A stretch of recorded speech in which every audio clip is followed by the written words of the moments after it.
Hello everyone, welcome on this YouTube channel. This particular video lesson is for an Academy Star 2024 program. So in this particular video lesson, we will discuss the genetic disorder. Basically, how we can analyze a pedigree और pedigree analysis से हम कैसे एक genetic disorder का पता लगा सकते हैं। यानी कि अगर किसी फैमिली के अंदर कोई जेनेटिक डिसऑर्डर चल रहा है तो किस पैटर्न को फॉलो कर रहा है, वो सभी हम पेडिग्री एनालिसिस से फाइंड आउट कर सकते हैं। Most of students feel very उनके लिए डिफिकल्ट होता है पेडिग्री एनालिसिस करना। इसीलिए आज मैं कुछ सिंपल टिप एंड ट्रिक्स लेके आई हूँ जिसमें हम लोग कुछ पॉइंट देखेंगे कि किस तरीके से किस जेनेटिक डिसऑर्डर के अंदर हमें क्या क्या बातें ध्यान रखनी है जब हम लोग पेडिग्री एनालिसिस कर रहे हैं। ठीक है, first of all we must have some idea about pedigree analysis कि पेडिग्री एनालिसिस होता क्या है, कैसे ये हमें जेनेटिक डिसऑर्डर को फाइंड आउट करने में हेल्प करेगा।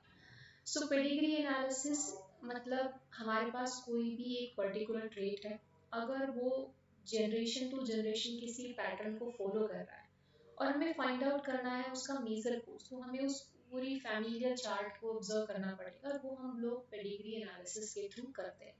तो पेडिग्री एनालिसिस एक तरीके से हमें बायोलॉजिकल रिलेशनशिप बताता है किसी भी फैमिली के अंदर, और हमें बताता है कि किस तरीके से मोड ऑफ इनहेरिटेंस हो रही है उस फैमिली के अंदर, गुड कैरेक्टर की भी, इवन बैड कैरेक्टर की। सो पेडिग्री को एनालिसिस करके हम लोग ये बता सकते हैं कि एक फैमिली के अंदर कौन सा जेनेटिक डिसऑर्डर है जो ट्रैवल कर रहा है फ्रॉम जनरेशन टू जनरेशन। ठीक है, तो ये तो हो गया कि पेडिग्री एनालिसिस है क्या, किस लिए किया जाता है। अब जब आप पेडिग्री एनालिसिस देखोगे तो उसमें आपको कुछ सिंबल्स एंड साइंस है जिनका आपको ध्यान रखना है।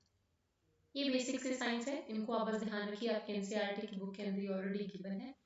जैसे जो स्क्वायर साइन होता है वो मेल के लिए, और अगर इसके अंदर किसी भी तरीके का डार्क या कुछ भी नहीं दिखा रखा है तो हम कहेंगे कि वो एक healthy male. Circle is for female, and अगर आपको कुछ इस तरीके का साइन दिखता है, डायमंड जैसा साइन दिखता है, then it is sex unspecified. ठीक है, अगर आपका कलर्ड दिखाया हुआ है आपका बॉडी, देन अफेक्टेड इंडिविजुअल को रिप्रेजेंट करेगा। This horizontal line will going to be represented कि इन दोनों के अंदर मीटिंग हो रखी है ऑफ कोर्स। एंड अगर डबल हॉरिजॉन्टल लाइन है, इसका मतलब हो रखा है कि दो फैमिली के अंदर ही मतलब वहां पर मैरिज आपको देखने को मिल रही है। ये जो साइन है शो कर रहा है कि पेरेंट्स से कौन सी प्रोजेनी प्रोड्यूस हुई है, क्या उनका पर्टिकुलर सेक्स। ऑफ कोर्स हम लोग कह सकते हैं कि अगर सर्कल है तो वो हमारा फीमेल है, एंड अगर स्क्वायर है तो वो मेल है। अब इसके अंदर में दिखा रखा है कि हमारे अनअफेक्टेड पेरेंट्स से एक अफेक्टेड इंडिविजुअल जनरेट हुआ है, और ये जो साइन है हमें बताता है कि 5 अनअफेक्टेड ऑप्शन हमें देखने को मिलेंगे। ये तो बात होगी सिंबल। कुछ पॉइंट है, इंपॉर्टेंट पॉइंट्स ऑफ कोर्स, उनको हम लोग शॉर्ट में यहाँ से देखते हैं कि कौन से इंपॉर्टेंट पॉइंट्स हमें ध्यान में रखने हैं और डिजीज के बारे में। तो जब भी मेनली हम जेनेटिक डिसऑर्डर की बात करते हैं तो हम देखते हैं कि हमारे पास ऑटोसोमल रिसेसिव डिसऑर्डर होता है, ऑटोसोमल डोमिनेंट होता है। उसके अलावा सेक्स लिंक हमारे पास डोमिनेंट होते हैं, सेक्स लिंक रिसेसिव होता है, और एक और कैटेगरी होती है जिसे हम कहते हैं Y link genetic disorder, right.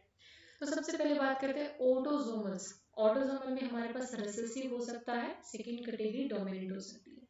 तो ऑटोसोमल रिसेसिव की जब हम बात करेंगे, रिसेसिव चाहे आपका ऑटोसोमल हो चाहे वो आपका सेक्स लिमिटेड हो, एक्स लिंक्ड हो, उसमें स्पेसिफिकली अगर बात करें तो एक्स लिंक हो, तो उसमें हम रिसेसिव में ये देखेंगे कि उस यहाँ पर हमें जनरेशन स्किप देखने को मिलता है। यानी कि एक अगर हमारे पास पेडिग्री है तो उसमें हमारे पास हो सकता है पॉसिबली कि जो इंडिविजुअल प्रोड्यूस हो रहे हैं उसमें जनरेशन स्किप देखने को मिल सकता है। मान लीजिए ये हमारा प्रोजेनी है, ये अफेक्टेड है, हम देखेंगे अनअफेक्टेड पेरेंट्स की अफेक्टेड प्रोजेनी हो सकती है अगर वो रिसेसिव है तो। So treat of skip generation, पहला पॉइंट किसके ध्यान में रखना है कि वो रिसेसिव है। जब भी आप कोई भी पेडिग्री एनालिसिस करोगे ना, तो आपको सबसे पहले यही देखना है कि उसमें ट्रेट हमारा रिसेसिव है या डोमिनेंट है।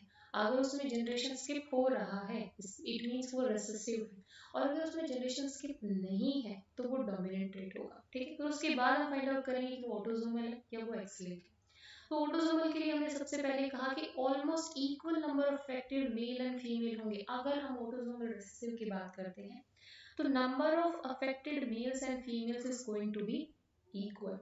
If both the parents are affected, all children should be affected. मान लीजिए कि autosomal recessive condition, autosomal recessive का मतलब है कि अगर ये कंडीशन होगी तो हमारा इंडिविजुअल अफेक्टेड होगा, ठीक है।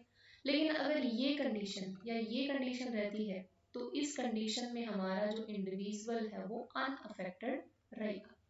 क्लियर। तो इसने कहा कि अगर पेरेंट्स अफेक्टेड है तो डेफिनेटली हमारा चिल्ड्रन भी अफेक्टेड होगा। उसका रीजन क्या है कि मान लीजिए अगर पेरेंट्स अफेक्टेड है तो इनका जो जीनोटाइप होगा कुछ इस तरीके से होगा, और अगर इनका जीनोटाइप ऐसा है तो ऑब्वियस सी बात है हमारी इस प्रोजेनी और इस प्रोजेनी का भी कुछ इस तरीके से होने वाला है और ये भी अफेक्टेड होगी। तो ऑटोसोमल रिसेसिव में अगर पेरेंट्स अफेक्टेड है तो हमारा जो भी प्रोजेनी होगा वो भी अफेक्टेड होगा। Most affected individuals have unaffected parents. It may be possible कि अगर affected individual है तो उनके unaffected parents हो सकते हैं, जैसे कि मैंने सबसे पहले शो करके आपको दिखाया था। अच्छा, ये कंडीशन कब बनेगी? ये कंडीशन ऐसे बन सकती है कि मान लीजिए हमारे अनअफेक्टेड पेरेंट्स है, लेकिन ये अनअफेक्टेड जो पेरेंट्स हैं ये हेट्रोजाइगस कंडीशन में, ठीक है। अब हेट्रोजाइगस डोमिनेंट कंडीशन है हमारी, तो इसमें तो अनअफेक्टेड रहेंगे हमारे पेरेंट, है ना, ये हमारे पेरेंट्स हैं। लेकिन जो प्रोजेनी है, हो सकता है जब हम लोग कुछ इस तरीके से कॉम्बिनेशन बनेगा तो पॉसिबल चांसेस है हमारे पास में कि आउट ऑफ 4 प्रोजेनी एक प्रोजेनी ऐसी भी प्रोड्यूस हो सकती है। इट मे बी पॉसिबल कि इसका भी चांस हो सकता है, इसका भी चांस हो सकता है, वो अफेक्टेड होगा, है ना। तो अनअफेक्टेड अगर पेरेंट है फिर भी हमें क्या देखने को मिल सकता है? अफेक्टेड प्रोजेनी देखने को मिलेगी। आई होप ये आपको क्लियर हो गया होगा। नेक्स्ट बात करते हैं ऑटोसोमल डोमिनेंट इनहेरिटेंस की। अब डोमिनेंट और रिसेसिव का मेजर डिफरेंस यही था कि यहाँ पर ट्रेट हमें स्किप नहीं देखने को मिलेगा। अगर पेरेंट अफेक्टेड है तो प्रोजेनी भी अफेक्टेड मिलेगी। Affected person mating with unaffected should produce approximately 50% effective offspring, क्योंकि डोमिनेंट ट्रेट है ना। तो अगर मान लो एक अफेक्टेड पर्सन है और उसकी मीटिंग हुई है दूसरे अनअफेक्टेड पर्सन के साथ, तो इट मे बी पॉसिबल कि जो अनअफेक्टेड हमारे पास है वो अपने सारे जीन ट्रांसफर करेगा प्रोजेनी में, और 50% हमारे जीन ट्रांसफर होते हैं from mother side for the father side. तो इट मे बी पॉसिबल कि जो 50% हमारी प्रोजेनी है वो अफेक्टेड हो, क्योंकि ट्रेट हमारा डोमिनेंट है।